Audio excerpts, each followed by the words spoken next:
అందరికీ ఓం నమ శివాయ. గుంటూరు ప్రస్తుతం పల్నాడు జిల్లా చేజర్ల కాపోతేశ్వర ఆలయం ఆంధ్రప్రదేశ్లో పురాతన ఆలయంలో ఒకటి. అరుదైన నిర్మాణం కావటం ప్రత్యేకం.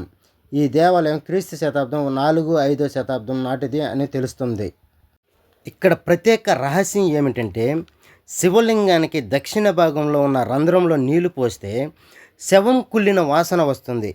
అదే ఉత్తర భాగంలో నీళ్లు పోస్తే అవి ఎక్కడికి పోతున్నాయో ఎవరికి తెలియని రహస్యంగా మిగిలిపోయింది.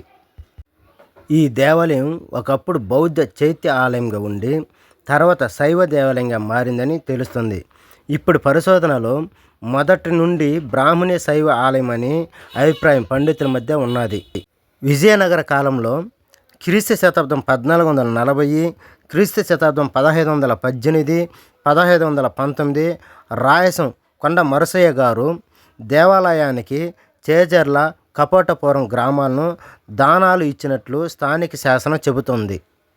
ఈ గర్భగుడి వెనక భాగం అర్ధచంద్రాకారంగా వంగి ఉండే విమానం శైలిలో ఉంటుంది. ఇక్కడ కాపోతేశ్వరుడు మహాభారతంలో వేటగాడు ఈశ్వరుడు నుంచి ఆశ్రయం కోరిన పావురంను రక్షించేందుకు శిబి తన శరీర మాంసాన్ని తూలికెట్టులో ఉంచి ధర్మంని నిలబెట్టాడు.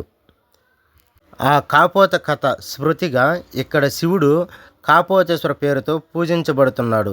శివలింగంపై గాయాల్లాంటి గుహలు కూడా కనిపిస్తాయని పురాణం చెబుతుంది. గ్రామ విభజన తర్వాత చేజర్ల పల్నాడు జిల్లాలోకి వస్తుంది. కానీ చరిత్రపరంగా గుంటూరు జిల్లా ప్రసిద్ధి. ఈ క్షేత్రం ఏఎస్ఐ సంరక్షిత జాబితాలో నమోదై ఉంది. ఇది ఫ్రెండ్స్ గుంటూరు జిల్లాలోని కపోటేశ్వర ఆలయం చరిత్ర. ఈ వీడియో మీకు నచ్చితే లైక్ చేయండి. నా ఛానల్ సబ్స్క్రైబ్ చేయని వాళ్ళు సబ్స్క్రైబ్ చేసుకోండి ఫ్రెండ్స్.